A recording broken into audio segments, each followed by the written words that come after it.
Hey, good morning, everybody. This is Chris Torrence coming in for another episode of the semi-related podcast hosted by Optym. Folks, it's been a while since I've been in front of the camera here. It's no secret that I tend to get out there and about with a lot of conferences, which, again, I think that'll be one of the topics we cover today. But yeah, it seems like it's been a few weeks. So thanks, my man, Jacob Eichen's been kind of stepping in, and I've seen some of the interviews he's put out lately, so that's been great. But it feels good to get back home for a rare change feels like the last quarter. And so, yeah, I'm glad to get back into it. And yeah, got a special guest on today who I've kind of gotten to know a little bit more recently. And the name has always rung a bell, probably from any tuning in will recognize him. But yeah, Mike Campese, how you doing this morning, man? Great. Good to see you, Chris. Thanks for having me on. Where are you? Are you sitting at home? I'm gonna guess, or are you mobile today, like I've been so much lately? No, I'm at home. Yeah, it's good to be here. And home for you, Richmond, Virginia. Yeah, we're already on the right foot.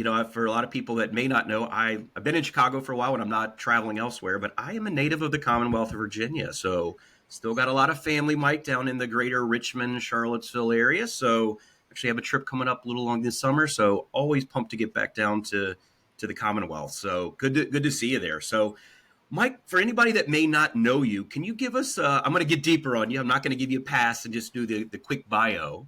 Yeah. But for those that may not know Mike, can you give us kind of a quick spiel of kind of, what about yourself and really kind of more on the professional side, your career track? And really, we know you're at DDC Pro now, or Group rather. Can be a mouthful of acronyms. Can touch on that too. But can you just give, again, a high level of kind of who you are, what you do today? And I promise you I'm going to get a little deeper on every one of those responses you give right now. Yeah, sure. Today I'm the Chief Business Officer at the DDC Group over the Shipping, Logistics, and Travel Business Unit, which is a substantial piece of our portfolio. It's kind of where our roots are. But I go back a long way in this business, longer than, I care to admit sometimes. But, right out of college, I went to work and just sort of almost fell into it. But I went to work for I grew up in New York, went to work for a small comb and brush and health and beauty aids company out in Long Island. And I became started in production operations. Guy that was running the warehouse suddenly was gone on a Friday, and they said, as a kid, hey, do you want to run this warehouse? And so that's where I kind of got into the business and started to put my hands on freight and meet LTL salespeople and learn about all that. And so that was the beginning. I actually pursued, I may be the one, I don't know, pursued an LTL sales job. I decided I wanted to move to Phoenix, Arizona, where I had some family and friends. And I said, I want to be an LTL salesperson. And that was because, back in New York, I had some reps, good friend who's still in the business today, actually. And we would go to Knicks and Ranger games and all the fun stuff. And at 23 years old, I was like, wow, why am I on the warehouse side of this? I want to be on the sales side. These guys, it was fun. Yeah. And anyway, got in the business as a local LTL salesperson in Phoenix. And then from there, I've kind of made my way along. I was in corporate accounts for a while. Started with Estes back in 1999 as a local salesperson in Atlanta. And then eventually, got a promotion to come up to the Richmond office and did a bunch of things. Ran administration for Estes for a while, the field sales organization, customer care, inside sales, customer experience, a number of different hats. It's been fun. Like transportation is one of these businesses where you see people that literally can move around into, in different domains. Like you're not in sales all the time. You might move into administration or operations. And about 5 years ago, Estes has a subsidiary called EFW, Estes Forwarding Worldwide. That's freight forwarding and logistics, and was there for the last 4.5 or so years as Chief Marketing and Experience Officer. Within the last, new at the DDC Group, great opportunity, and was looking for a significant next, the right next step, and this was a really great one at a good time. So it's good to be here. Yeah, well, I'm going to go back that you may be the first person in history that said I'm actually pursuing a career within the LTL, whether it's ops or sales. Like that's something you rarely hear. I So know. I when think I'm the one. you're going to school up in New York, Mike, you mentioned you went over to Long Island and kind of had that first job. Did you know at any given point, or you like the rest of it? I'll put myself in the category of like you go to school, like I don't really know what I want to do. Maybe it's business. I'm not really sure. When did the knack to stay in, like, whether it's operational and now you moved into more of commercial and relationship sales, et cetera, you get a lot of functional hats throughout your career. At what point did you start to go, I think I'm going to just stay this track? And again, you spent 25, that's an estimate, a couple decades, we'll call it, at Estes, right? With various functional roles.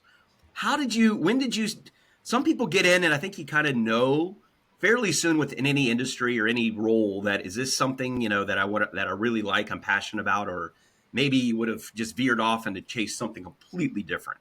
But here we are today, right? And you've stuck with it for a long time, and I put myself in that same category. What about it drew you to stay this long? So I have to admit, I tried to escape a few times. Transportation logistics. The first time was a brief stint in kind of a small business consulting role that was only about 2 years. I got drawn back into the freight business. And when I went to work for Estes as a local salesperson in Atlanta, I actually went back to school. I thought, I'm gonna try something different. I went back to school and got a master's in IT. Okay. And I was I'm dating myself. So this is like 99, 2000, right? So thinking I want to go to work for a big software company, sales engineering type of, space. I want to be the guy who can talk to the, total, techies. Like, I don't want to be that. I don't want to be coding. I don't want to be like that under the hood. Right. I enjoy the customer relationship, but it's like, I don't know that I want to be in sales either. So that in between, that was kind of where I aspired to be with a big software company. I don't know, like Oracle, Salesforce, whatever. Yeah. And the .com bubble burst, like almost precisely the moment I graduated, right? So timing, yeah. Now there's all these people out there that had legitimate credentials and not just a piece of paper that said they had an IT degree that were now out of work. Right. And I pivoted back in and basically wrote a business plan at Estes. It's a crazy story. I wrote a business plan. I saw an opportunity that we weren't connecting the digital and the informational side of what we were doing in LTL very well with our customers, and our salespeople couldn't talk about it. I could talk about it because I was sort of living in it and had an education in it. Sure. And I was doing it while I was working as an LTL salesperson. I was going to school at night. So I wrote this business plan. And I started calling Rob Estes, and I mean, like, it was like a scene from Wall Street, like Bud Fox calling Gordon Gekko. Not to liken Rob to Gordon Gekko; he's not going to like that one. I know Rob. So furthest thing from Gordon Gekko. Sorry, Rob, you're not Gordon Gekko. But it was I didn't know him. I was just a rep in Atlanta, and he called me back and he said, awesome. Hey, I've got X amount of time. I'm going to be in Atlanta. I've got like 2 hours to make a 1 hour trip. Let's sit down and have a conversation. Awesome. And he listened, and it's kind of what launched me into my corporate career at Estes. It really changed the game for me. So I was able to kind of bring that education. But as to when I knew, I always loved the business. I love the transportation and logistics is this combination of hands-on and the real deal and real people doing hard work. But there's a lot of moving parts, but it's technical and it's complicated or complex. And I've just always loved the business. I think a lot of people will tell you, like, once it gets in your system, you almost can't get it out. Hard to get out. Yeah. Yeah.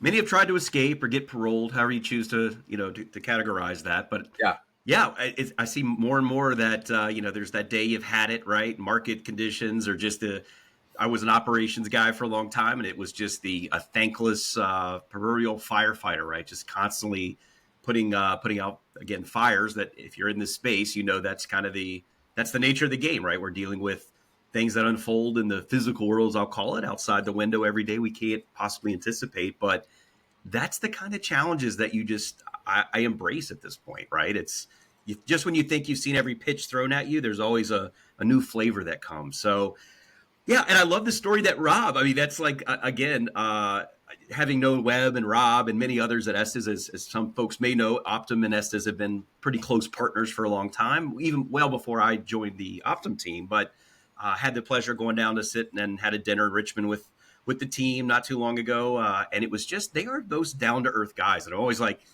are Rob and Webb that nice considering I think Estes is the largest family owned LTL company in the nation. Yeah, so you always assume there's privately owned transportation company in North America. Yeah, that's incredible, right? And it again for anyone who hasn't met Rob and really Webb too, it's the most salt of the earth guys imaginable, right? It's almost like you always have this notion that man, these guys are going to just be these corporate leaders with big egos. And again, Webb in particular, I just feel like he's just happy-go-lucky Webb, like super smart guy, but there's no there's no undertone of any kind of like corporate power, greedy kind of mindset. He's just such a great guy all around. So I don't think you could have landed at a better company for the 25 plus years that you spent there. And so again, kudos for finding that an organization. I've been there off Broad to the HQ, and again, just salt of the earth people in a great way, but never take that to mean that they're not running, as you said, the largest family owned transportation company in the nation. That's pretty impressive. Mike, out of all the roles that you've had, you've kind of my background's not too dissimilar, right? I wanted to learn ops, tried to go under the hood, as you said earlier, technically, not my skill set, frankly. But I love the idea of being able to kind of go into technical audiences. I have people say, what do you do? I'm like, I translate at this point PhD speak to MBA speak, and that's a skill set, right? Because I work with some extremely bright people in the technically speaking, but often like a lack of domain experience and understanding a business crowd can be a bit of there's a disconnect often, right? We see that. So when you're in the current role, you're even before you went over to DDC, as you evolved in that, what were some of what do you credit yourself for being able to kind of ascend into those roles? And again, a little bit of sales, marketing, customer service, success. What do you attribute to having that knowledge base and skill set that kind of led you, even in what you're doing now at DDC? For people that are like, I kind of like that path, what would be your feedback to anyone that's kind of earlier on in their career that's saying, how do I become a strategy guy or a chief business officer, right? What would you recommend that they do to ascend to that level of position that you've attained today? Yeah, it's a good question. I would say a few things. One is take control of decide that you're gonna control your path a bit. And I didn't even realize this until I got further along in my career and I became a leader and I began to see a bunch of people. And then I recognized that a lot of people, really good, hardworking, super smart people, kind of just sit there and do their job and execute it. And they're a little more to themselves. They're not that extroverted. And they wait to be tapped on the shoulder for that promotion or that next opportunity. And, sadly, in some cases, it just may never come because the leaders are so busy. There's so much to accomplish, and they don't know. They don't know who's out there. And so I think making it known, first of all, to, your leadership as to what you want and taking responsibility for kind of stepping up and saying, here's what I want. Now, at the same time, that's great. I also would have people come into my office and say, I want the next thing. And I would say, okay, let's talk about what you know how to do and what you've learned. And they'd go, or like, why do you think you deserve the next thing? So the second part would be learn to do something different. And I used to say, I was VP of administration for about 7 years. And in that role, it was a big team.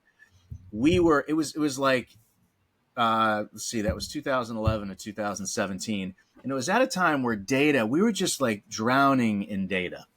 And the tools were not great to make sense of it. And everybody who'd come into my office, like with that kind of thing, I'd say, tell me what you know how to do with data. And they'd go, well, I know Excel. And I go, well, what do you really know in Excel? And I'd get down to it. They didn't really know a whole lot. I'd say, listen. Show me a VLOOKUP. Yes. like sit down, hammer out a few pivot tables, VLOOKUP, like show me make this thing, play Yeah. the instrument a little bit, And I would say, like, if there's thousands of people like me trying to make sense of all this data that's coming at us, and there's very few people that are stepping up and showing us what they can do with it creatively. So pick a thing. My point there is pick something technical and really get into it and become a technical expert or develop some technical aptitude. It could be data. It could be whatever it is. Like you've got to get granular and technical and create a foundation, something that makes you uniquely valuable, right? Well said. Yeah. And then step up and write a plan. I mean, Yeah. when I tell that story, I mean, I was just a local sales guy and who decided he wanted to do something different. In fact, I was trying to leave. The world changed. And I was like, okay, what am I going to do now? That's the other thing is if you can identify an opportunity, I was able to see that there was a gap.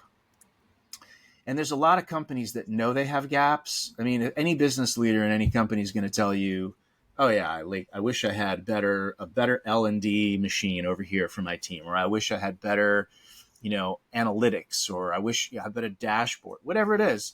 Identify the gaps, show up to leadership, and say, I think I can live in that for you for at least 3 years, and while I'm in there, I'll find my next thing. So, but don't just sit there and take the initiative, right? Yeah, don't wait for somebody to tap you on the shoulder. Because it may never happen. Or you might get lucky and become the next president of the company. But I've seen a lot of people that are super bright, just kind of hang out in the seat for too long. Yeah, I think that's good for anyone listening. Like, again, I said take the initiative, be a self-starter. As you just heard Mike say, I mean, his career's proven that. Don't everyone can talk about wanting change, and you mentioned the wish list, and every organization we've been a part of, there is no shortage of areas to improve. But I think there's a fallacy and a false assumption that, especially as you're more junior, kind of working your way up the ladder, that no one would listen. You may get, or the worst case, they're going to tell you, no, that's a bad idea, and that would hurt the ego and feel like you kind of did some kind of irreparable damage in the eyes of leadership. And again, I can't speak for every company. Maybe there's some truth in that, but I've been fortunate enough, and obviously you have too, to be in a culture that embraces an idea of meritocracy. And whether you've been here for 25 years or 2 months, I'm always a believer, and I've done that my whole career. Tenure is great. It's exposure and experience and knowledge. But again, having a fresh perspective come out that may see the lens a little differently and has a great idea that old guys like us have just I never thought of it that way. Like, I try to encourage younger people to just go take that next step and introduce the idea. Again, worst case can happen is, no, not right now, or you need to go back to the drawing board and think about it differently. But again, I hope people walk away with don't be intimidated to go take that next step and bring some innovation ideas to it. Not to say it'll come to fruition tomorrow, but as long as you're bringing that type of new mindset to any organization, I embrace it. It sounds like, Mike, you've had some success in exactly that realm. And make it easy for people to say yes. And that's not just about, sort of the next career step, but in any situation, I would have people, it's like you have people come in and they want something, right? Right. If they want a promotion just because it's the right time for them in their life, well, that's great. But Right. how's this going to help the company? How's this going to help me in my role? So make it easy for them to see something that's hard to argue with, that the next step is that promotion. Or if you're asking for a budget or you're asking for whatever, I used to tell people, look, please don't come in here and give me a science project that I have to now go home. Like, I got enough homework in science. Make it easy for me to look at it and go, yes, go do it. And Right. I can't wait to see the results. And that's true, I think, for if you can apply that to your career. And when I think back of the people that came in, I can think of them now. There's a young lady at Estes right now who's kind of ascended, to a great role in the organization. She was a receptionist when I met her, and kind of moved along and brilliant. And I can just remember every time she would come into my office, I was blown away by the value she created. She's like, hey, I've been in this job now for a little while, and I've kind of automated this, and I've done that, and I've got it all here in PowerPoints, and I was just like, It was Bravo. almost hard to keep up with her. Like, I know I got to put you in another thing and keep you challenged. And she was amazing. But yeah, so there's only, like, when I think back across the whole career, there's only a handful of folks that really stand out as having come in there and really done that effectively. So there's an opportunity, I think, for anybody out there.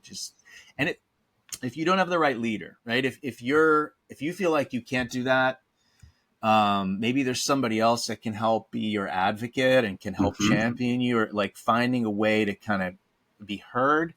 Or if you're in an organization that doesn't really support that and you're motivated, my recommendation is, find the right fit for you, because Absolutely. you don't want to be squashed under a culture that is trying to keep you there. I think most organizations and most leaders are not like that. They want to help people. So You bet. Well, Mike, you mentioned we talked about spreadsheets a little while ago. Again, over the course of your illustrious career, you've seen, again, having a technical understanding and somewhat of that background, right? What have you seen throughout? And again, now we're entering this age of where I don't know how, like, it's hard to keep up with all. At least there's the marketing hype cycles, there's what's real, but there's no shortage of discussions. Mike and I are kind of out on the conference circuit. We were just talking about the TI event in San Antonio last week. Again, there's the recurring themes we're hearing. But what I look at is guys that have been kind of there in the 90s, early 2000s, date yourself as you wish. But we've seen some things evolve considerably, but yet some of the fundamentals haven't. So, Mike, when I kind of want to pose this question to you, it's very subjective, right?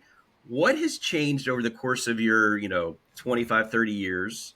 And again, I'm not dating you because I'm in the same bucket. Oh no, it's 30. Yeah. What? 91. Out of college in 91. There you go. So there we'll you throw go. a date out there. Stamp it. Yeah. Double nickels for me. There's been a lot of change that's happened, but I kind of phrase the question, what has changed the most and what has stayed the same? And that's, again, subjective way you can respond to that. But what kind of in the same vein of that question, what do you think in terms of the future, the next 5-10 years, what excites you? And again, I kind of put that in the context of, we can talk cool tech all day, but some of the operational and just fundamentals of how, whether it's LTL, any logistics, transportation, there's some things that I talk to leaders and they're like, on some level, we haven't really changed that much in certain ways. In other ways we have. So that's a loaded question.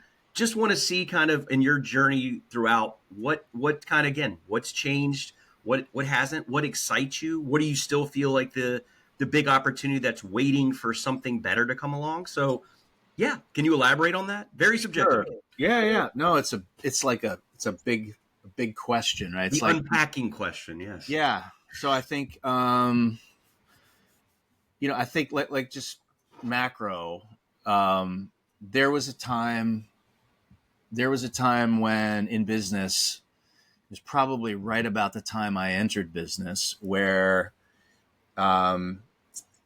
all the processes and everything, it was all still on paper for the most part, right? You had computers, but it wasn't like the volume. That didn't happen until the mid 90s, till Windows 95 and all the, where really everybody kind of had, email and all that. Yeah. So you had your memo. I actually showed up in the workforce and was working the first few years of my career where written memos.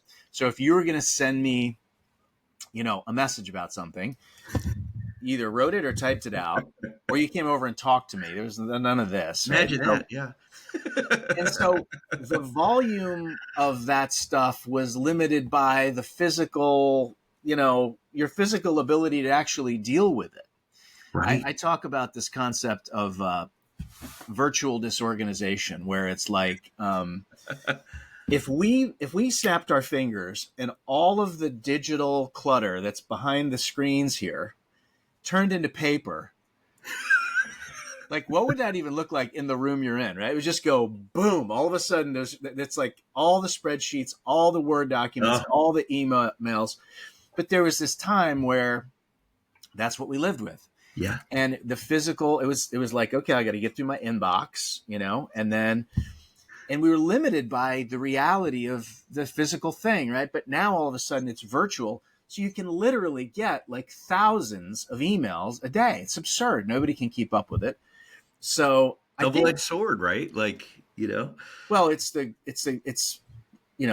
there's a great book years ago. It's an old book. It's called A Gift of Fire, right? And it was about technology and how it's, it's this amazingly powerful thing, but it can hurt you. It can help you.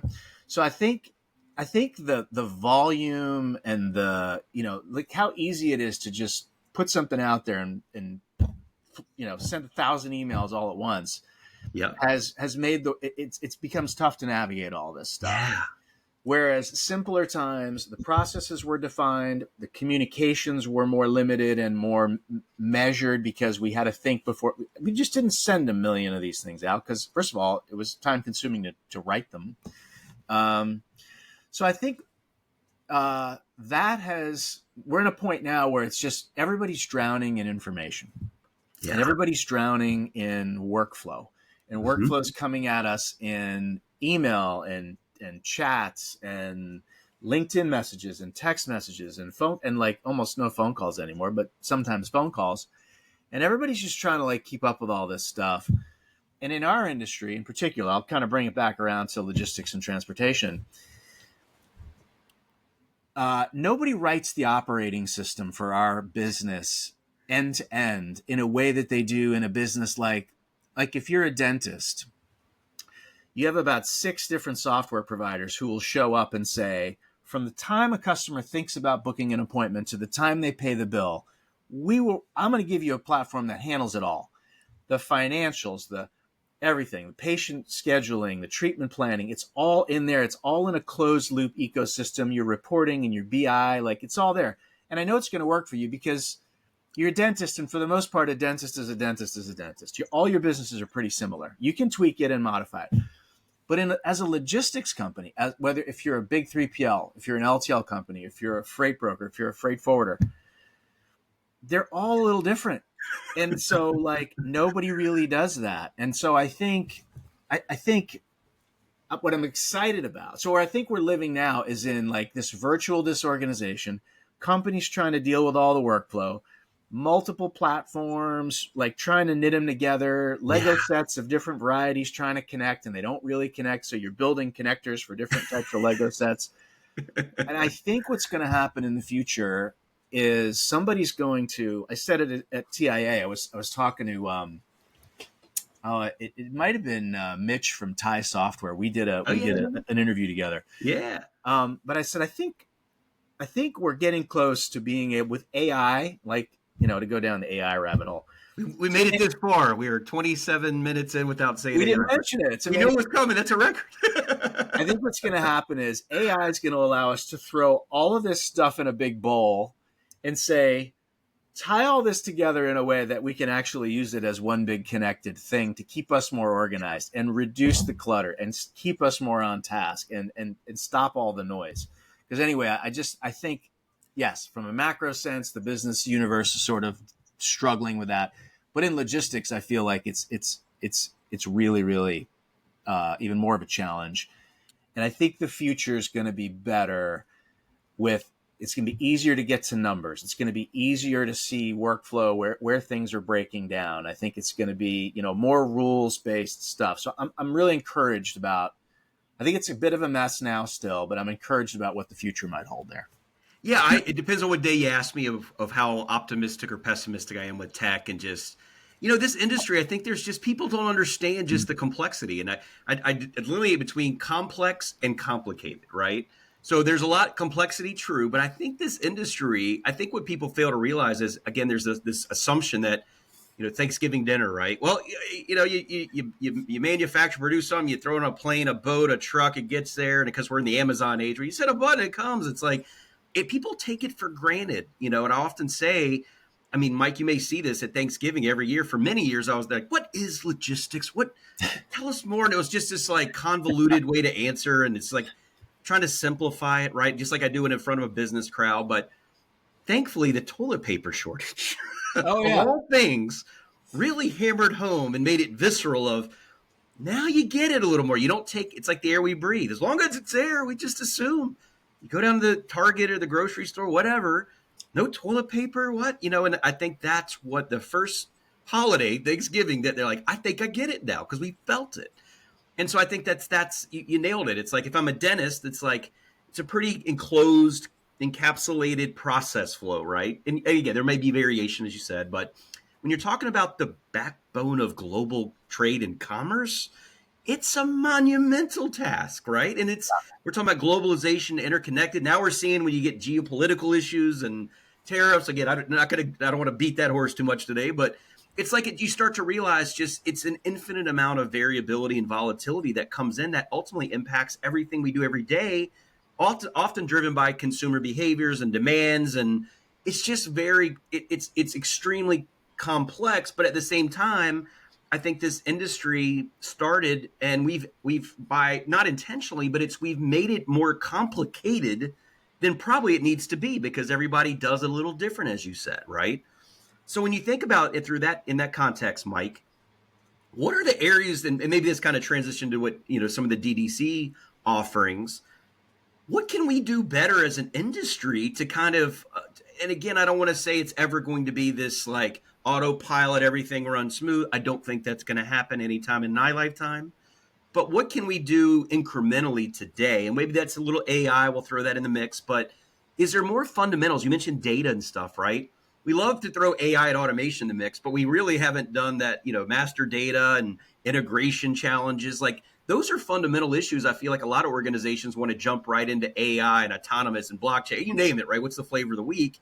And at its core, the foundation, we're still got companies, and them, right? We're operating off these AS400s and older architecture that it's like the conferences, right? You get some executive comes back like, we're getting on this AI, we got agentic, generative, we got to do it. And there's always somebody in the back, usually IT guy, like, with all due respect, sir, we're still, we're not quite there. Right. So when you're consulting and doing your engagements, like what's some things that organizations probably need to think about before we get back from that WOW conference and start getting gung-ho about these bleeding edge technologies? What can they do to start? No, you make a good point about it was a few years ago. It was blockchain was the thing, and now it's AI. I made a joke. I don't know. Again, I think it was a TIA. It's like if my sandwich doesn't have AI on it, these days it's not a very good sandwich, right? It's kind of like that's right. Before we start grabbing, I think we have a tendency, just consumers, to like, oh, that looks awesome. Let me try to grab that and here, plug this into the business and make AI. it work, Mike. Make it work. It's magic, right? It's like, and how many things do we buy? Whether it's the latest get in shape gadget or whatever, and it kind of just sits there in the corner of the room and hang the your old Peloton. Yeah. It's kind of like it's like that, right? There's a lot of AI sitting out that people have gone out and paid for. That's literally the I won't use the brand, but yeah, the treadmill in the corner. And so our approach, the DDC Group, it's one of the reasons I'm here. I do see this cool opportunity to approach companies and approach the market with more of a solutions focus and orientation, more of a diagnostic approach. It's kind of like if you go into your client, your customer, and you try to look at one thing. They say, hey, I'm having a little bit of pain with this. Can you just look at this one thing? It's all I really want to solve for. You can say sure, and you could probably get them out of pain. But if you think about it in terms of the way a good doctor would think about it, you have a bit of an obligation, right? We'll call it sort of the logistics Hippocratic oath,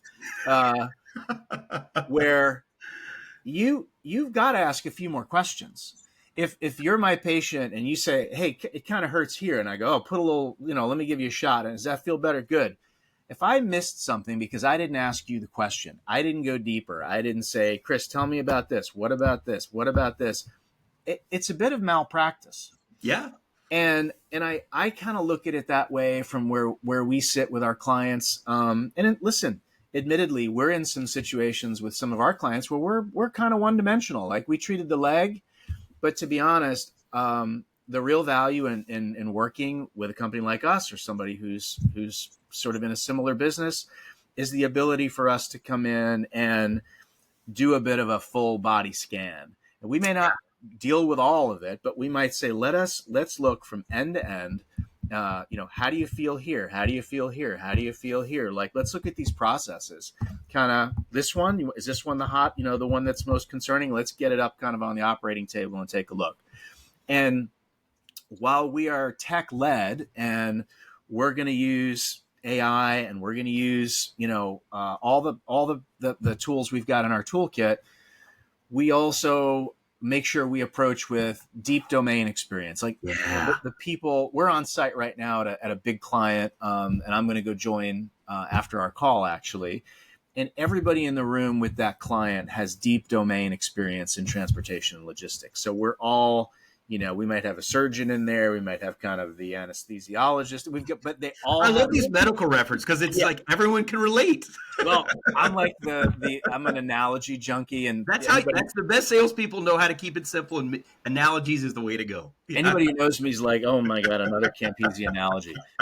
But so going in there and we believe in let us come in, let us learn a bit more about your business. I know we started here, but it's time for us to kind of do the full checkup. And I think a lot of companies are in pain in various places. So I think a good approach is really like look at your business as it's one long it's a series of processes. Everything's kind of connected.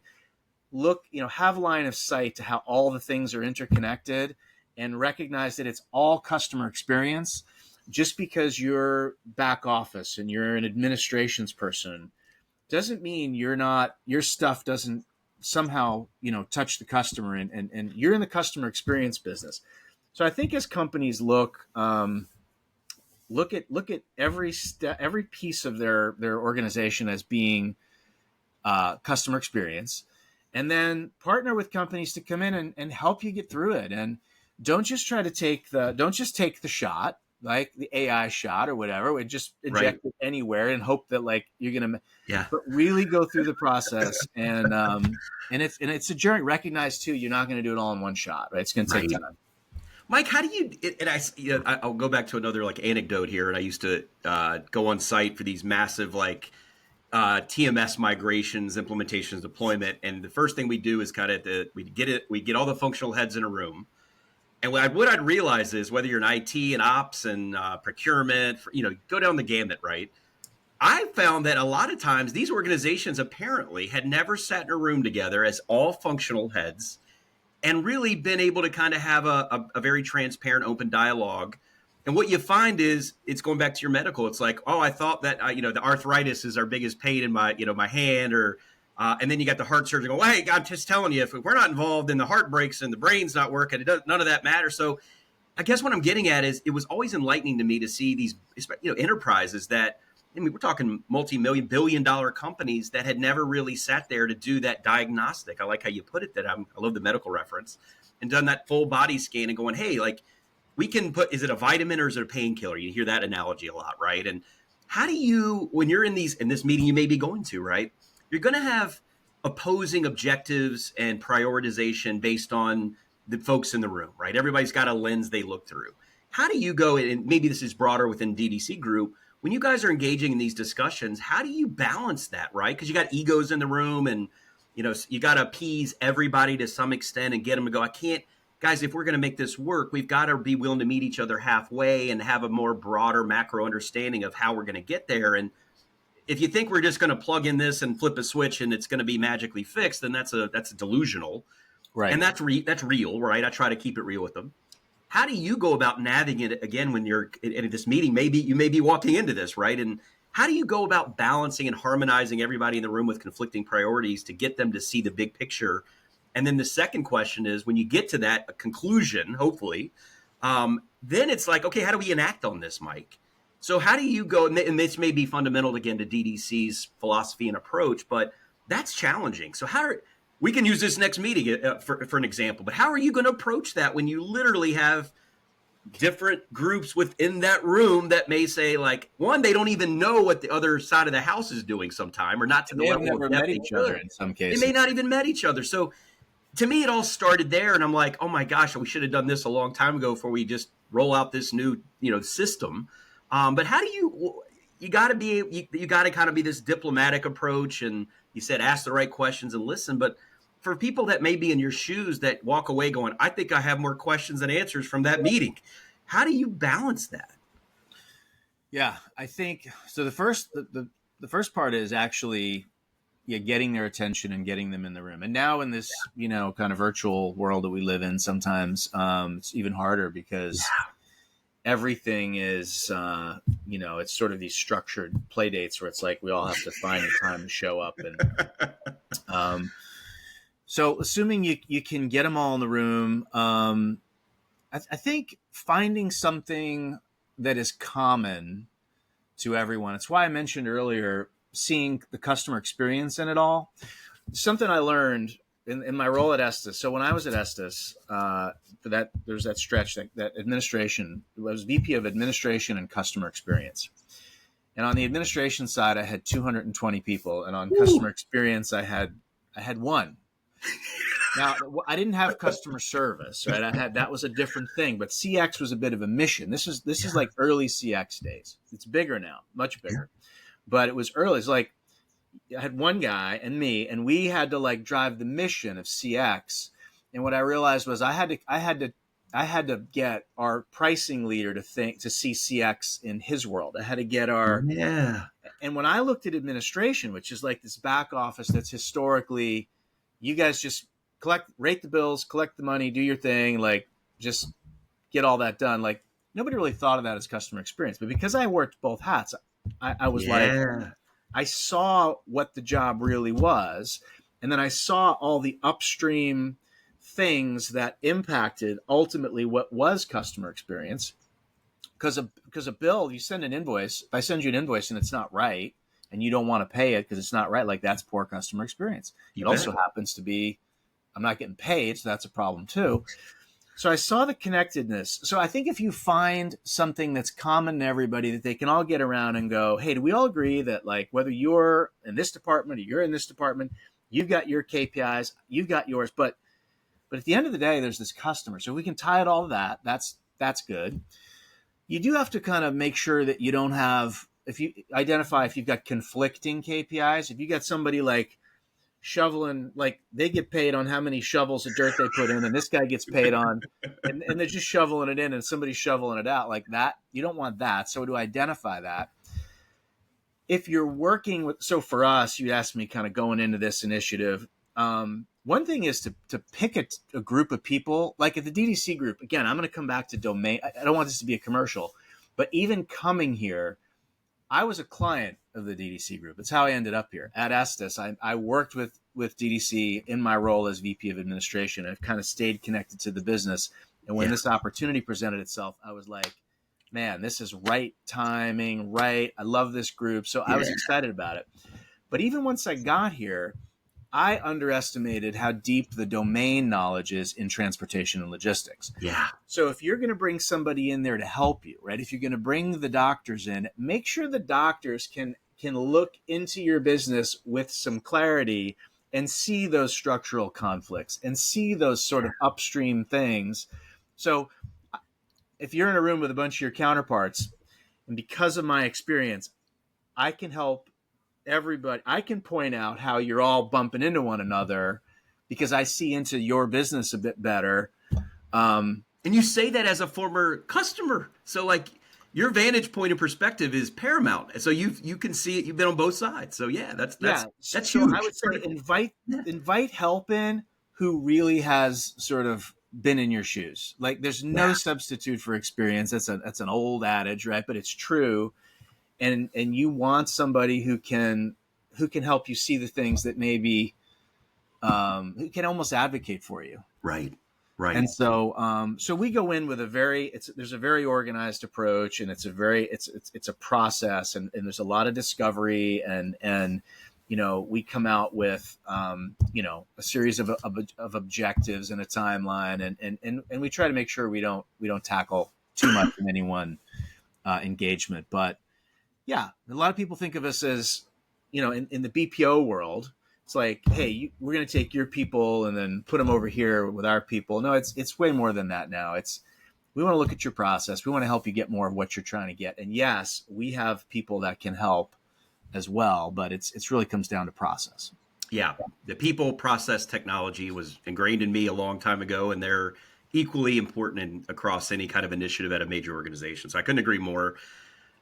Mike, I kind of look at it too. You make it, we talk domain, right? I think I see this trend now, and I saw it right when the COVID, where venture capital and a lot of dollars pouring in. And I think a lot of people out in Silicon Valley, I say this all the time, probably way smarter than I am. I'll tell you that, at least based on pedigree and degrees and all that, right? Not me, but I'm the practitioner, right? I spent most of my career, a good half at least, in operations, to your point. Do you find that experience, do you run into some headbutting with people that live in this theoretical mindset of like, hey, you're in trucking or tech, I'm in tech, I know more than you. I always try to and I think that often rubs people the wrong way, because you're like, if you're trying to get into, you want to help, and you got to be able to empathize and relate to those. And I think, again, someone with your background going into DDC Group meetings, you're going to bring that level of street cred that a lot of these consultants and tech folks just don't have. And I can't tell you how many times there's this, I have to always go like, yeah, and in theory, you're absolutely right. This is how it should work. But let me give you a dose of reality of, it's not that this industry doesn't recognize that there's those opportunities to improve, but you go back, it's not that simple. And then you start peeling back the onion, as they say, right? And like, oh, wow, your data is imperfect. Well, yeah, get used to it. There is no perfect data set, right? Or you've got these folks that come in there with AI, especially in automation, and why would you ever spend time doing this? And then you get into the heavily nuanced aspect. And this industry runs on exceptions, right? Exceptions is the norm. And I'm always trying to bridge that gap again between people that have the best of intentions and the great ideas of how do we leverage technology. And I'm very bullish on tech, obviously. But again, that feasibility is what I'm talking about. How practical is it? And every organization's different. Not every company's the FANG companies that just live and breathe tech. We're talking about transportation and logistics. It's just like, it's not that simple. And I think that's one of the lessons I try to always leave in those meetings that you're about to attend is, let's just be very realistic. Let's be transparent. Let's accept that, hey, there's things tech is going to be able to fix or enhance or eliminate in terms of, tasks that just don't make sense. I always use my analogy, Mike, is, what is AI to you? I'm like, for the layman, right? May not even be in our industry. I'm like, I sell a pretty cool calculator, right? It doesn't mean you can't do long division, Mike. I know you could. We all learned it. But why would you? Is it a good use of your time, right? And I don't know about you, but I find if I can resonate that with not just the executive team that's looking, I got to report to the streets and quarterly earnings call, lower my OpEx, automate everything tomorrow, and I'm happy because my shareholders are happy. What you find, though, is that they neglected to bring in the operators, the worker bees, the end users, and you mentioned user experience. At the end of the day, I don't care what executive signs up for a business case that was some beta pilot study that showed what might happen. I want to talk to the folks in the trenches that, hey, let me shadow your workflow every day. And can we agree, because I sat in your seat, so I instantly earn your street cred because I can speak your language, domain experience. Can we all agree that these 5-10 things for right now, we're all in agreement. This doesn't make sense for your time. It's not what you're good at. You hate it. Can we agree that that's a great place to maybe start rolling out some of these cool augmentation automation features? But do you face that, Mike? Do you face that you're going to get a lot of people in the room, and some rooms don't have those people even in the room, which baffles me. I'm like, Mr. C-suite, you're never going to log into this platform. Let's be honest. So where are the people that are going to be using it? Maybe they're the ones that should be in here, but they never got the invite. They weren't on that calendar invite. It's like it's mandated. And that brings the whole other topic around AI and all the emotional, the fear, the redundancy, replacement. We've heard it all, right? Yeah. How do you, any kind of tidbits, Mike, that when you're engaging in these activities, how do you go about it to make sure that everybody's on the same page before we decide to make any kind of brash decision from some ivory tower directive? How do you navigate that? Yeah, I think you've got to make sure the right people are in the room. Yeah. Always. And I've seen a lot of, to quote Mr. Wonderful from Shark Tank, who I love that show. I saw him speak, Kevin O'Leary. He's great. I've seen a lot of nothing burgers produced. Yeah. Because the right people weren't in the room when the conversations were hatched, and like, everybody got all excited about this thing, and then they came out and everybody goes, yeah, that's interesting, but we're not going to eat it. It's like, Right. it doesn't actually meet, it's an inch short of the goal line. And that last inch is like, it's not even possible to put the ingredients in now. Right. So I think, so there's got to be this two-way appreciation of, you started kind of with Silicon Valley. Like, let's just take, there's some really super smart. Listen, my grandmother thought I was the smartest guy on the planet, and my son's grandmother thinks the same of him. But probably neither one of them have ever met somebody from MIT who's built like a platform. Like there's some really super smart people who are doing stuff that just make your brain explode. Oh yeah. As the practitioner, as the person who's grown up in the domain, we have to appreciate that there's some horsepower that a different industry, a different person, somebody with some real, kind of analytical chops can bring to the conversation. We shouldn't just dismiss them as like, you don't get it because you don't work in the business. And then conversely, they can't go, well, these like, truckers down here don't get it. Like Bubba ain't gonna understand what we're doing. You can't do that. I mean, the reality is the intersection of these two, if they're both willing to listen and learn from one another and go, hey, together, like if we put this together and we stay in it and respect one another and kind of, tackle this as a team, that has a chance of working. So I think it's where that doesn't happen. And I think for the most part, it does work that way. Like, for the most part, it does. Where I think it breaks down is more nuanced than that. It's like somebody's trying to get something done and they think, if I involve this person, they're just going to complicate it. So I'm going to keep them out, and I'll try to get some of their input, but it never actually gets in there. And so the right question never is asked, and you end up with the nothing burger. And everybody's like, they think they're just, it's like, look, I would do all that, but I got to get something done by like, next quarter. Yeah. So in both cases, they just try to drive it through. So I think better collaboration. And then, if you are the Silicon Valley, whether it's, whether it's, there's a lot of VC money pouring into a lot of things and they have a lot of influence, but even if you're just a startup that sort of sees a problem and acquire the domain expertise. Yeah. I've been impressed. There's some young startups out there somehow or another, building stuff that was like back office, revenue accounting, order to cash stuff where I spent a lot of time, and somehow found me and was connected to me through, friends of mine like Pat Martin. So you should talk to and would call, and these young guys like really eager to understand and listen and want the feedback. That's great. I'm like, that's really good. Like, rather than these guys go out, build something, and again, nobody wants it. Right. So if you're the startup and you're building tech, build this bench of people who know what the heck they're talking about. Don't go it alone. And if you're listen, we run into them in the business we're in, at the DDC Group. Every now and then we'll find folks that have not let anybody in the door, ever to take a look. I mean, really super insular, kind of been eating their own, kind of dog food for decades and has never let anybody else kind of try it. Mm-hmm. And that's not good either. Like, you can't exist in an echo chamber. I think that's one of the reasons that, transportation honestly has been a little bit slow to progress. Like, we're behind fintech and a lot, but we're exploding now, right? But for years, we didn't let those guys in. It was each carrier, each company, almost, not just even the industry. The industry's even recently collaborating, last 10 years or so. Yeah. And tech has helped that. Right. Because it's kind of it's sort of like the connective tissue that's now we're all kind of, trying to make sense of together. But we used to be unwilling to talk to each other. And so I don't know. I mean, in there somewhere is like right people in the room. It's not always a vice president. In fact, it's probably rarely a vice president. They might swing by for lunch and say hello, but that's fine by me, right? They've got to, I mean, make sure, but the people that really know what's going on, that are going to help you avoid the landmines, are doing the work. And then, but don't be afraid to bring, some really smart people in other industries. Yeah. I've been shocked at how quickly I've seen some people come from the outside, not all of them, but some, like super smart, drop into transportation and logistics and like get it.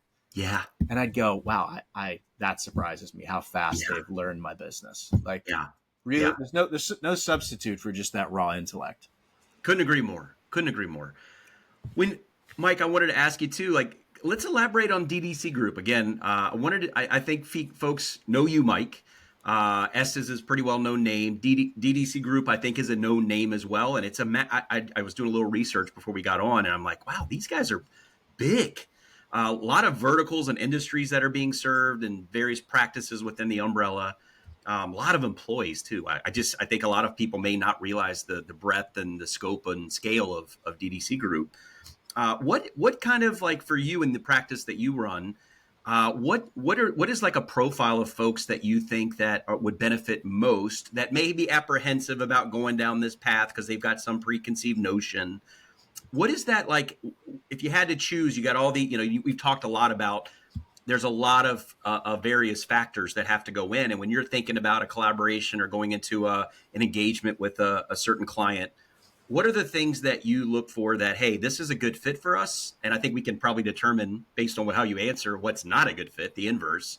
What are some of the things that folks that may be tuning in today are like, hey, Mike, I don't know about as much about DDC Group. I do know Mike Campese. So like, what do you want to leave them with in terms of like understanding DDC Group in comparison to all the other companies that may claim to do something comparable? And there's no shortage, right? In any space.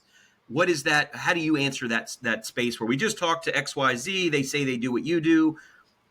How do you kind of differentiate from the noise that they're probably getting inbound solicitations from on an hourly basis? Yeah. Good question. I think so. The DDC Group has a number of different verticals. We're into energy and utilities. We're into banking and financial services.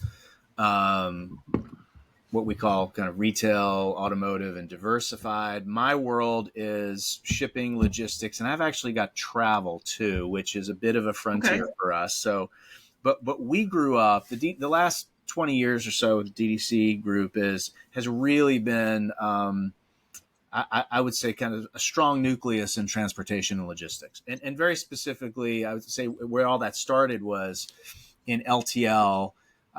We kind of found the freight bill processing world had a lot of opportunity. It started there. That's kind of like, every terminal out there that was in LTL is trying to hire people to come in at night and bill all their bills and get them in the system so that they can be rated and invoiced and freight can move and all that kind of stuff, right? So that's kind of where it began.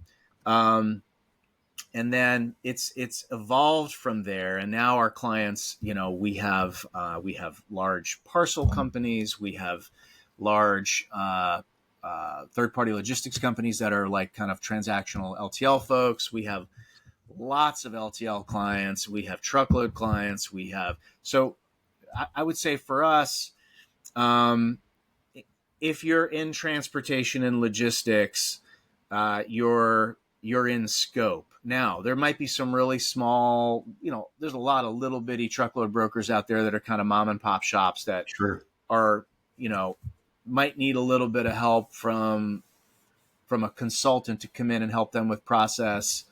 So there might be more of a small business. That's probably not our world. We would come in, if you've got some scale, you've got some processes that you feel like, man, I know there's an improvement to be made here. I think because I haven't had the time or the resources to tackle it, I just haven't gotten to it. I think I'm losing money. I'm not operating as efficiently as I possibly could. And if depending on the scale, that could be significant. Yeah. We can come in and take a look and kind of do that deep dive and that diagnosis. The differentiators, I see them more clearly now than I did before I came here. We're not going to just say, hey, transactionally, tell me what you do, throw it over the fence, and then I'll go, take your people and put them somewhere else and do it cheaper. That's not really our world. We're not the,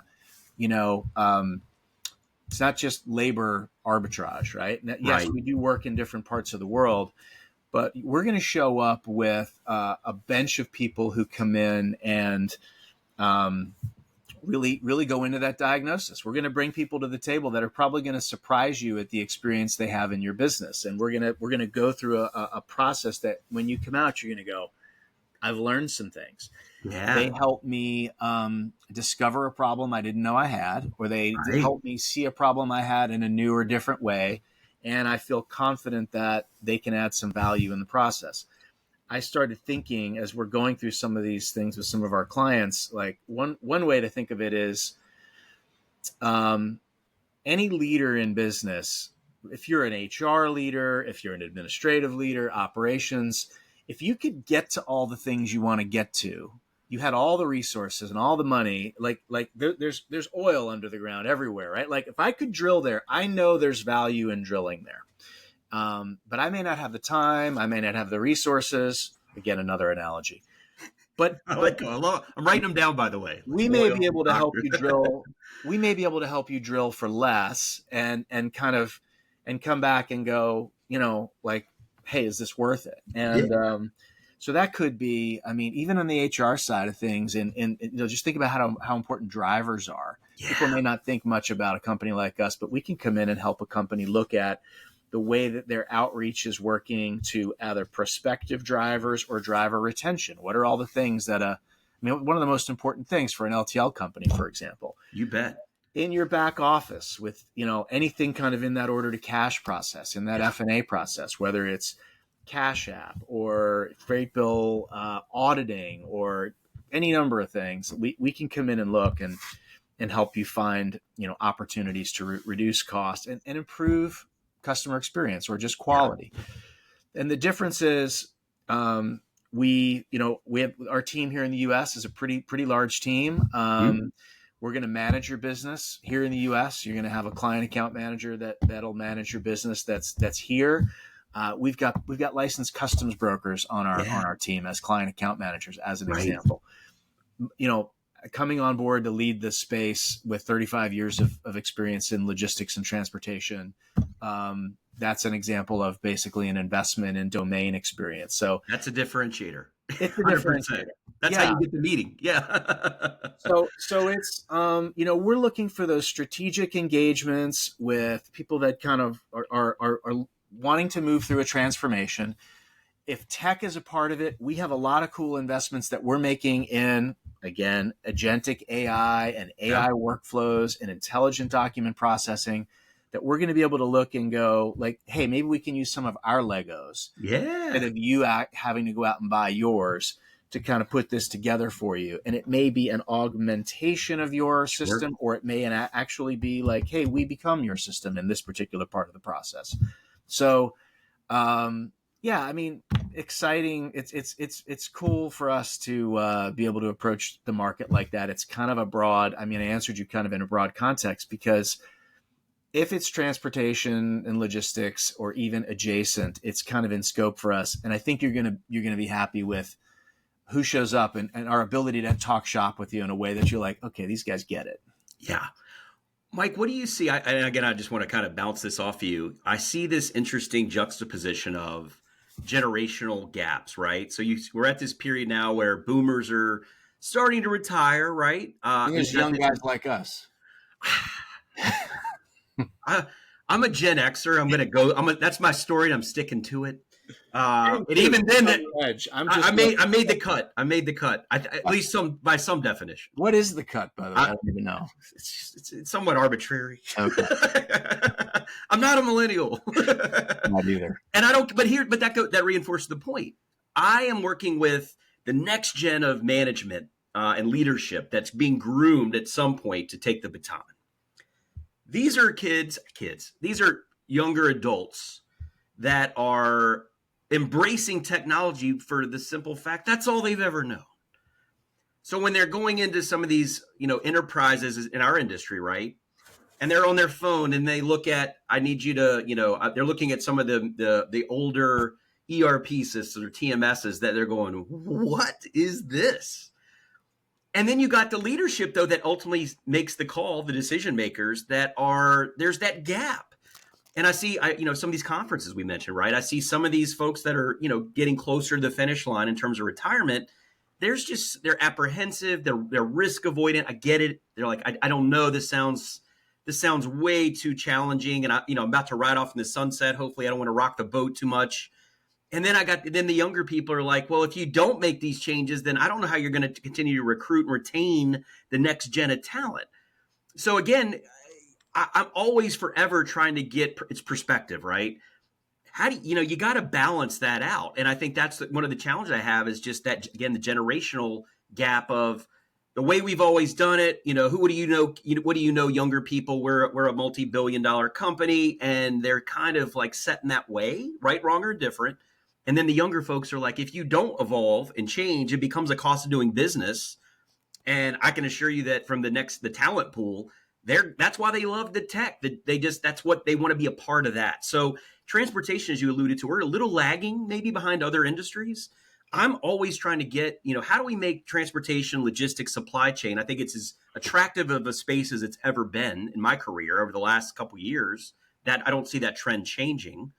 But how do you're going to be encountering those situations. So how do you bridge that gap? And maybe you don't see it as much, but I just think that's something I'm trying to constantly convey to more leadership of, even the drivers, right? Attrition's always been historically awful in terms of turnover.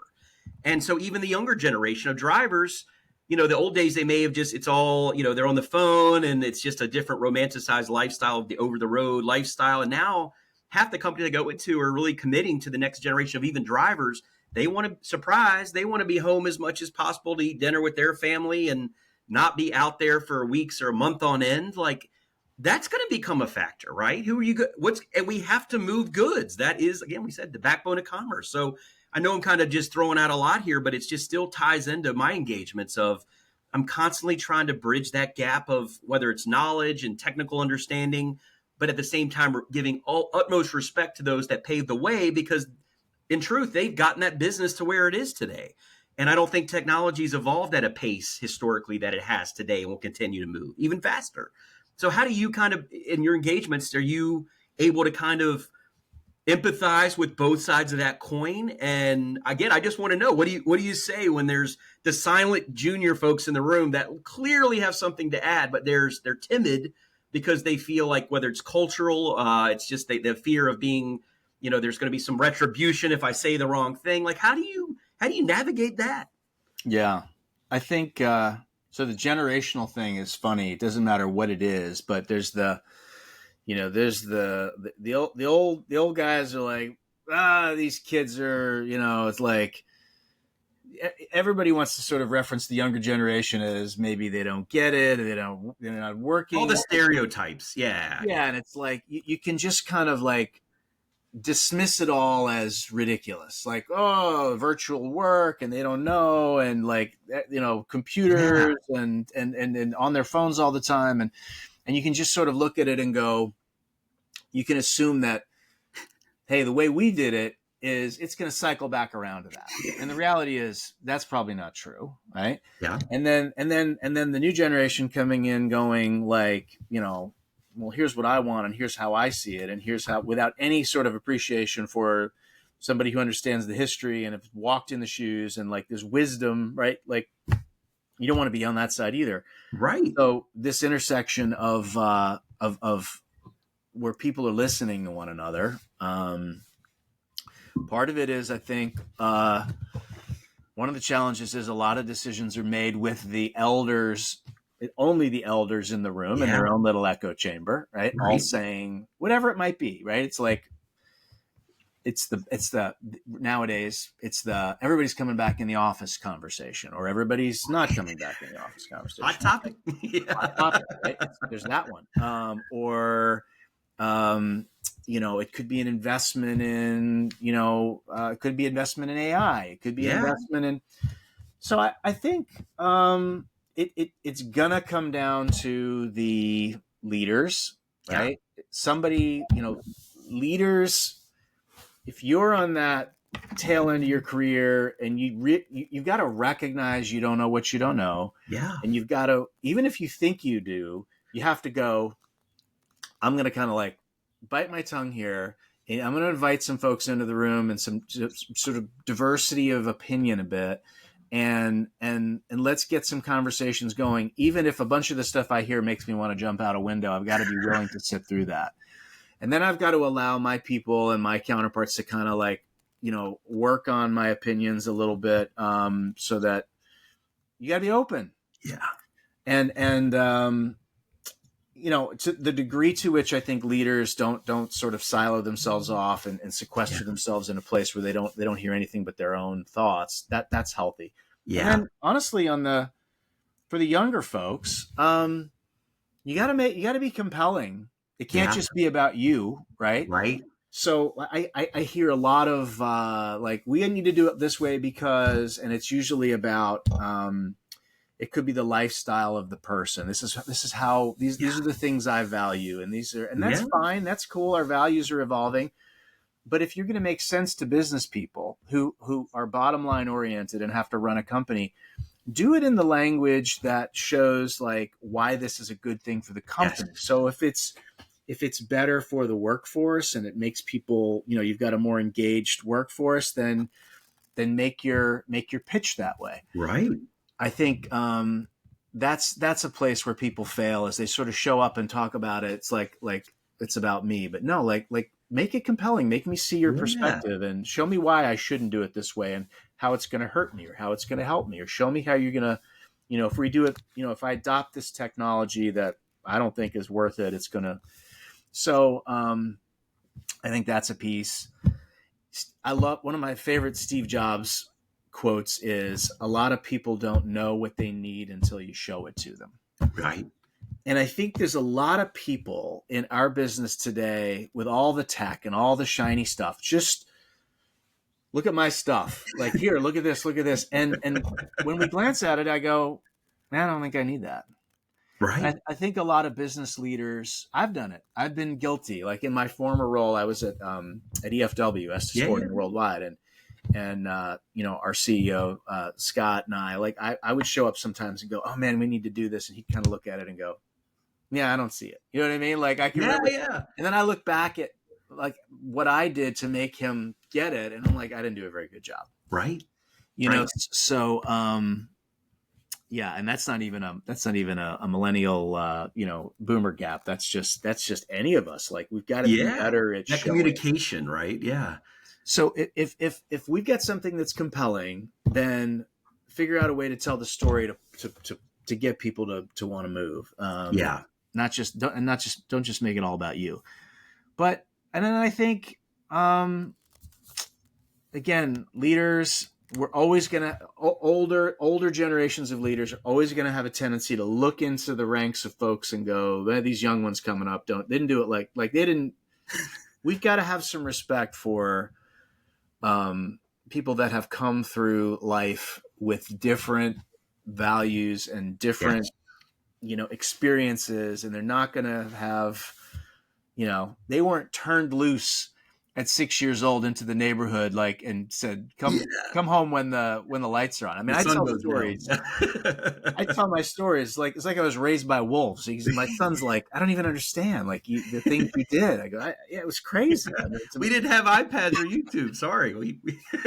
Amazing I'm alive. Right. But, they came up differently, and that's going to look different when they come to work for you. So I appreciate that. Yeah.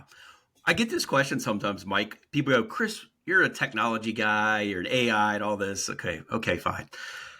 What's the future? Go back to EFW or Estes. And I'm just they're easy because your familiarity and we're talking in our industry, right? If Webb's coming up to you going, Mike, you were with us for a long time.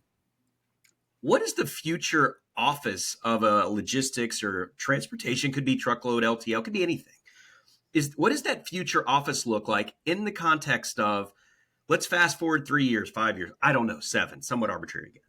What does the office look like when you think about how tech is evolving and automation and AI and agentic and generative, knowing that I still personally feel like we're still, like from a baseball analogy, we're still probably in the maybe we're going in the top of the first, second, bottom, top of the first inning, maybe bottom of the first, top of the second, Yeah. whatever.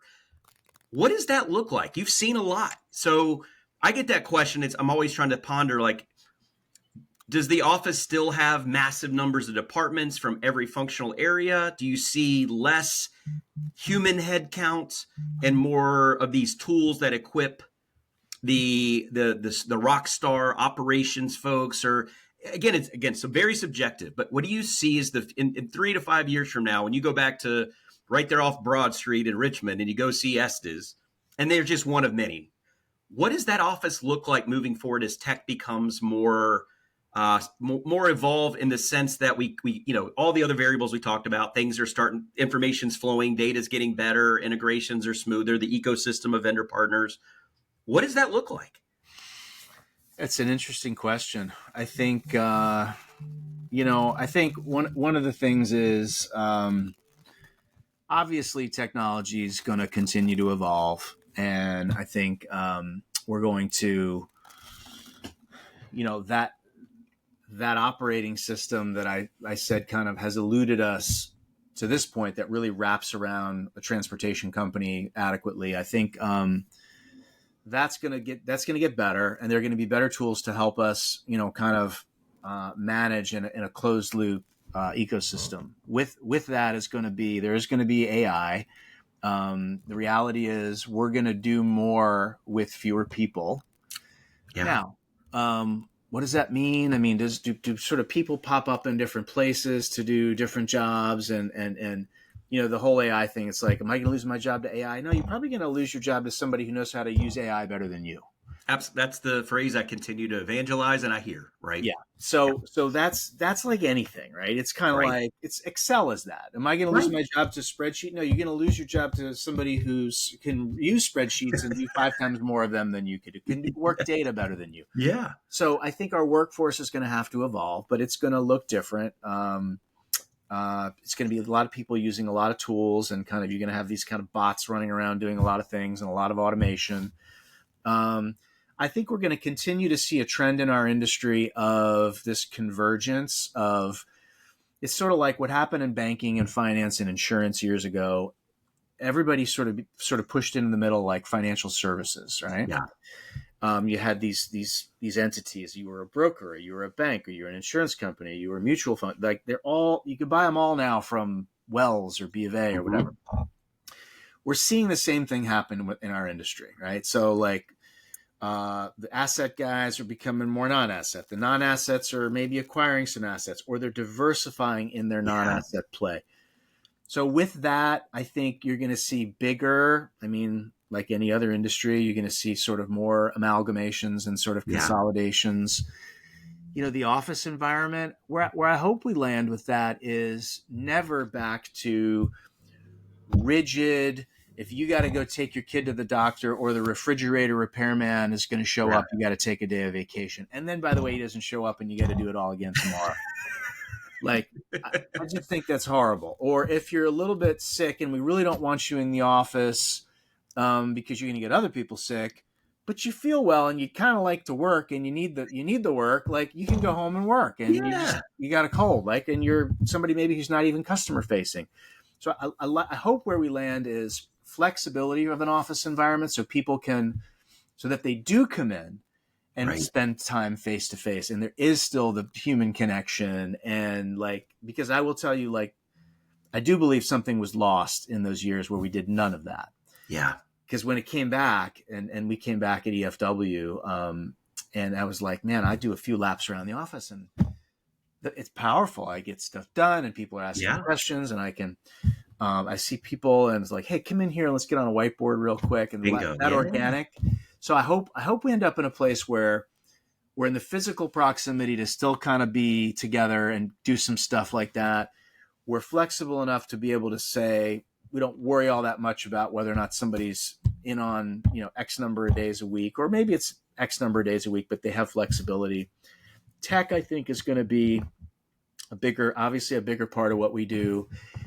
What I hope happens is that virtual disorganization, there's so many tools out there chasing that, right? There's Yeah. tools that'll sit on top of your email box to try to clean it up and organize it for you, right? There's tools that, like, I hope we get back to a place where, like, we simmer all that down and we're like, let's not try to worry about 1,000 things a day, because none of us can do that effectively. I hope we get back to a place where we feel like, okay, I've got it under control as a company, as a person, as a department. I don't know. So I don't know if that answers the question. But No, it's an interesting one I get sometime, and I'm always like, that's a great question. Again, how do I respond? Is it someone that I get? There is no right or wrong answer. Now I don't have a crystal ball, but I go back, Mike. I say it's like going to these conferences, right? People are like, why are you at this conference? It's like, well, I don't think AI is going to be able to replicate this face-to-face dynamic of Mike and I chatting, or other industry thought leaders and the next generation coming up that craves that human connection to be able to sit in a face-to-face and learn. And like you said, the whiteboarding and all that, I hope that doesn't go away. And I don't think it does. And I think in transportation logistics, it's, having worked with a lot of academics in my last 5 years, again, very smart people. And I think there's a lot of merit to some of this automation stuff that's coming. And like I said, I try to, at least in my view, get buy-in from everybody that can come to that realization that's just not a good use of the human brain. It wasn't equipped to do all this math. We never were. But again, the conversations, I was talking to a dispatch group, they're all worried. They're like, well, if it all becomes mathematical, like algorithmic modeling, and it's a rate and a mile and a drive, it's like, that can that not at some point just be the machines just kind of conduct the transaction? I was like, well, I think that could happen. Mathematically, it can tell you what's possible. What it can't do is understand that tribal knowledge that we have as seasoned veterans in this industry to go, I know that on paper, from a calculation standpoint, this looks right, but let me tell you what you don't know about this driver, this lane, or this consignee, or there's just more to it, right? And the machines are only as good as the data we feed into it, which is often a question in its own right. But again, I looked at like, hey, I bet when I was a broker many years ago at C.H. Robinson, I tell people I'd book a load in 7 seconds. Why are you on the call for another 29 minutes? Because that driver hasn't talked to a human other than at the truck stop buying a drink in 2 weeks. And they, and you get to go, Mike, how was your weekend? How the kids doing? Anything? What do you guys vacation? It just, and we can say that these agent bots they're getting better. I've seen some cool demos lately, but it still misses that fundamental part of what makes humans unique in the sense of our communication and the depths of how we empathy and understanding of others, right? And in customers, right? Again, as an operator, it's like, hey, I need you to stay all day and do data entry, and then you got to put out all these exceptions, and then I need you to grow the business. It's like, I can't do everything. So I'm just trying to create a narrative that says, let the AI, the bots, the machines, let them do what they're good at. The calculator, use it. But never for a moment mistake that is something that a machine is never going to replicate. Me coming up to you at a conference and grabbing a drink and having a really in-depth conversation, right? And I hope that everyone can kind of come to that conclusion that that's how we can operate in harmony with technology and not try to resist it under the notion that, well, if your job is only doing data entry and that's it, well, either you pivot to something that does drive revenue or create relationships. And I'm not going to lie to you, if that's all you're doing, you may want to reconsider your skill set and upskill. But I think that's just one, and maybe at DDC, when you go into these, that's probably a theme I'm guessing that you guys try to incorporate, because there is that natural resistance to change. How many technologies go in and they fail to launch? And you start looking at it going, well, maybe it was integration. Maybe it was the product. Often, though, it's just that operational front line is around the water cooler saying, you understand the implication if we adopt this stuff. Like, all of us, we're all done. And I think that's the fallacy of how, and shame on tech vendors, and this is where I think they get it wrong by going all in on automation and fail to recognize that if you don't get adoption, eventually that CFO goes back and scrutinizes, especially in a tough market that we've been in. Hey, is this a product or solution that is mission critical, or was it nice to have when we thought we had a lot of money to spend and discretionary? We were exploring everything. And I think we're coming back down to earth and saying, what is a tangible outcome for some of this technology, not bleeding edge, but things that we can implement in a very short time to see instant results. And I want those people to know that you're still a very critical part of this conversation. I think that's something that, whether you're in their industry or any other, everyone, whether they acknowledge or not, is going to fight that resistance. And I think it goes back to your point. How do we get in rooms, this meeting you're going to go to shortly, getting people in the room to kind of address the elephant in the room, right out of the gate, and change that mindset to fear to that embracing, I want to make you better. And if you give them a little bit of a view, I mean, and they understand where you're going, and people trust you, and they understand why you're doing what you're doing. Yeah. What I've discovered, I was actually surprised by the people that made the pivot. So when again, back to that admin role, because at Estes, I automated a lot of stuff, but just take a thing like cash application. Mm-hmm. Cash application, I mean, for decades, same thing, just keying AS400 like 1,000 miles an hour, and a whole bunch of people that have been there for like 30 years doing this. And if anybody would have bet, like if we put some tech on this, are these people going to make the turn? Right. A lot of people that were betting against it, frankly. Yeah. But we had one-on-one conversations. We made everybody understand the kind of what we're doing and why we're doing it. Like, they didn't all necessarily like agree and think it was a great idea, but we're like, no, you can do it, right? Every single one of those people, and I'm talking, ladies that have been there for, in some cases, 40 years. Yeah. Every single one of them came through it, and they were all in the same role. They were like, we had some different, the seats kind of changed a little bit, and obviously we did more with some of that new tech. But everybody came out and like, hey, this is pretty good. Like, I'm doing okay, and I can run this new technology, or I'm in this new seat over here, and I can actually do this job, and I can. So the change management piece, and call it whatever you want. People like to put these sort of academic labels of like change management, or it's building trust with people. If you're going to lead them through something, it's like, okay, guys, here's where we're going. I think I may not have it right. Here's why we're going. That's really important. Here's what do you want? Like, I think you'll be okay. Let's talk about that. Where do you want to be? And then, all right, we're going, right? And help them. And I think most people, when you treat them like that, and they understand the why, they'll get on board. Not everybody's up for the journey, but in my experience, most people are, and most people make it, and it can be fun. So I don't know. I think with AI is pretty radical. I mean, it's pretty like all the things that I just know all the ways I use it that are just personally like, enhancing what I can do. And yeah. But so it's hard to even wrap your brain around that turned loose into an entire workforce of people. But somehow, I mean, we've been through this for a long, long time in civilization where we think like, yes, oh, this is the thing that's going to put everybody out of a job, or this is the thing. But it doesn't seem to do that. It's turned into other things that we're like, oh, we didn't know that, we didn't know that we're going to need people coming in and kind of adjusting our new robots. And that's a whole other workforce doing that, right? It's kind of like, yeah. To think that somebody back at IBM came into corporate America and said, hey, there's this machine that we think is going to be very impactful for years to come. And there was resistance, like, we're good. We got the whiteboard over here. We got, we got sticky notes. Thank you, but we got this, right? So I even use that example. At some point, somebody told the IBM guy, like, this doesn't sound like it's a fit, but here we are, right? And you make a great point, Mike. There's things we did 100 years ago that we just don't do anymore. And you wouldn't even think twice about why would we, again, they arrive at their own conclusion. Why wouldn't we use this tool, this application, right? And I think that you nailed it. It's like, it's all relevant to the evolution of tech since the beginning of time, right?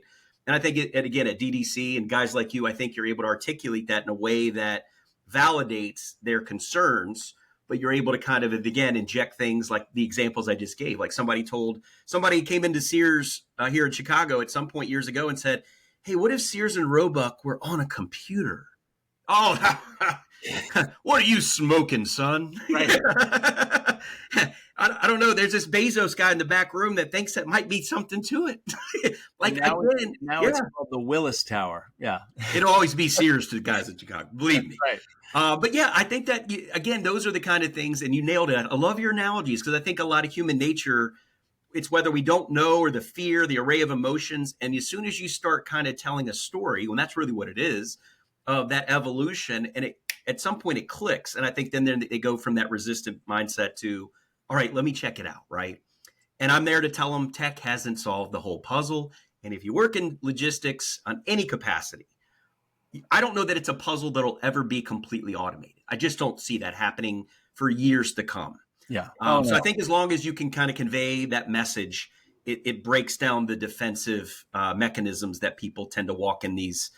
When the vendor comes in, it's like, uh-oh, it's like, and shame on tech that hasn't delivered on that. Where are the autonomous trucks that when I was at Uber many years ago, it's like, oh, in 5 years from now, we're going to have, every semi going down the road will be a L4, L5. No, it's not that easy for a lot of reasons. So let's not get over our skis by assuming because you can prompt a GPT to give you that web scrape something and summarizes it, that same GPT is going to go at Estes. We got this LTL multi-stop and the driver broke down here and oh my gosh, we got to reshuffle. It's like, I don't know of a machine that you could prompt a GPT to go, what do I do? It's like, I didn't understand the question, right? So it's like, if you can just think about that, then I think it calms everyone's, again, those emotions that naturally tend to surface. So, well, Mike, I've had your time, believe it or not, for an hour and a half. I know. And we could talk even more. Great. Yeah. We could. What didn't I ask you, Mike? Maybe before I let you go, is there anything that I didn't ask you that you're like, whether it's on behalf of Mike Campese or DDC or any other topic that you feel would be pertinent for people that have tuned in this long that say, like, is there anything that I didn't cover? The only thing I would say, and the only reason I even thought of it is because it just popped up on my screen. Tomorrow I have meetings with, so I had an old friend of mine call me and go, hey, I know a kid that's a friend of my daughter who's into graduating with and he's into supply chain. And then I had another friend of mine, his son, who's graduating from Georgia Tech like next week with a supply chain degree. He reached out to me. Young people. So I've got 3 of these tomorrow actually. And I would say that this is a really exciting place to build a career. So when I was, doing the IT thing and kind of said, I want to, let me try to find a place to like live in tech in logistics and supply chain, because it just wasn't that apparent at the time.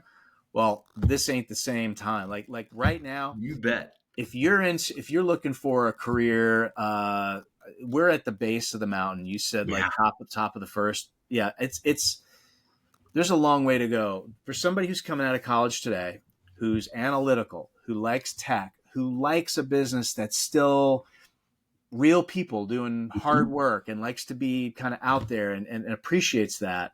And it's kind of salt of the earth business that's critical to the economy. There's no better place to jump into this thing and start solving problems. I mean, you can go a million different directions, and it's also a business that allows you to, if you become a sales guy, you can end up becoming an IT person and end up becoming an accounting person who then becomes a CMO, who then becomes it's just all possible. And it's I don't know if every other business is like that, but I just highly recommend any young people thinking about getting into this space. It's a lot of fun. It's funny you mentioned that. I get a lot of executives call me similar situation. Son, daughter, get ready to graduate. They're in a program that actually offers a major in supply chain or logistics, a major that didn't exist in my day. It's like you may have touched on it in a business class, maybe. And now I'm very delighted to see that the tier 1 academic institutions are like, this is a thing.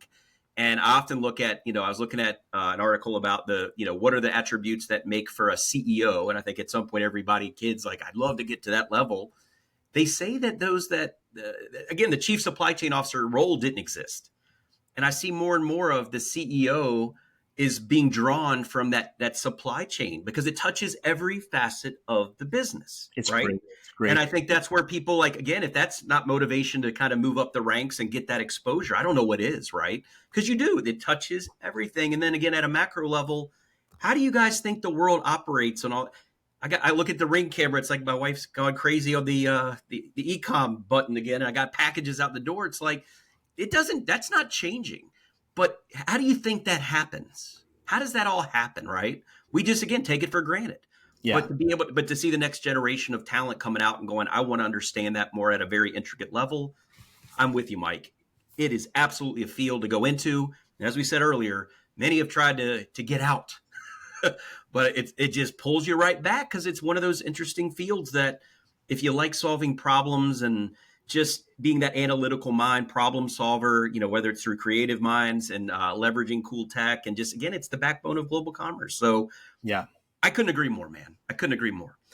Mike, how do people reach you, man? I think that I could talk to you for at least another couple hours, and I hope to do that at some point. But how do people reach you now? And I wanted to ask, where will I see you and maybe others out on the road representing DDC conferences, events, etc.? Yeah, next one will be I think ATA mid-year management meeting in Scottsdale. I'll be there, and then you got to go to Scottsdale. I'm sorry, it's a tough one. Yeah, I know. Yeah. And then we're the diamond sponsor at SMC3 Connections. Yes, this year awesome. In Salt Lake City. So that's going to be awesome. That'll be a great love to see folks there. And yeah, you'll see some of my counterparts, and went to Jumpstart, and I think Connections is we got some people going, right? That's a plug for all these conferences. If you're not going and your company feels like it's a wasted cost, I did a post the other day. I'm like, you missed the boat, because you'll never get an opportunity to go to one location, engage with the biggest thought leaders of any space, and have these kind of conversations face to face. If that's not valuable for you, and often becomes, I said the other day, let's fast forward where AI takes over a lot. What is the differentiating factor when companies decide to work with who? It's like, well, I know Mike, I like Mike, and I trust Mike, and I see him. Mike gets my business. And you're going to go back, how did you get to know Mike? Oh, I met him at this show or that show or that. So again, for everybody listening that has that, that's running off a very lean T&E and discretionary, expenditure policy, I understand. But if you're not out there, I assure you're missing a huge opportunity to become what may be the future differentiator and how people choose to work with other companies. Yeah, I don't think I'd be in this role if not for my investment in those conferences in the last 10, 15 years. It's built my career. Yeah, it has. Yeah. It's I've met people like you that, and like these the grads that are coming out, like, hey, Mike, Mike knows Chris. We hear relationships, right? That is, and I'm sure every industry has that aspect, but in this one, I can only speak to this one. It is often the differentiator, and if tech levels the playing field in due time, it is perhaps the only differentiator. So please consider. Yeah, my email michael.campese@theddcgroup.com. Okay. And then LinkedIn is always, I'd love for people to find me on LinkedIn. Yeah. Connect, don't follow. I like, the connections, it'll always give you the follow first, but those in the business, if you reach out, and I'd love to connect with you. So yeah, awesome. Easy to find. Awesome. Well, Mike, I'm sure I'll see you at some point out there, ATA or otherwise. And thank you again for the time. It's great I love these conversations. And I recommend anybody that's interested, it's hard to top a career like Mike's in LTL, and now he's leveraging that knowledge at DDC, and you know how to reach him now. So don't hesitate. Even if you're from a college graduate to an executive looking to go, I can't figure this out, Mike can probably help you. So with that, Mike, thanks again. For everyone else tuning in, thank you for the time today. I'm sure we're going to be out with another interesting guest here in the near future. So look forward to rejoining everybody at a later date. So have a great day and great weekend, and we'll talk again soon. Thanks, Chris. You bet.